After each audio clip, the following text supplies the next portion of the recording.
الرحمن الرحیم۔ صحیح بخاری حدیث نمبر 744۔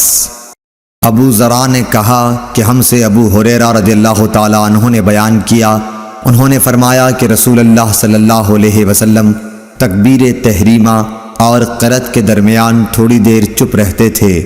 ابو ذرا نے کہا میں سمجھتا ہوں ابو ہریرہ رضی اللہ تعالیٰ عنہ نے یوں کہا، یا رسول اللہ، آپ پر میرے ماں باپ فدا ہوں، آپ اس تکبیر اور قرأت کے درمیان کی خاموشی کے بیچ میں کیا پڑھتے ہیں؟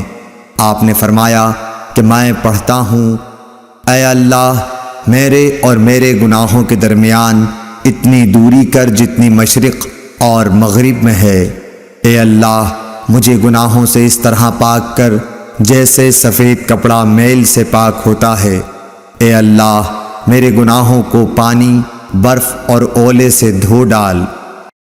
اللهم صل على محمد وعلى آل محمد كما صليت على إبراهيم وعلى آل إبراهيم إنك حميد مجيد اللهم بارك على محمد وعلى آل محمد كما باركت على إبراهيم وعلى آل إبراهيم إنك حميد مجيد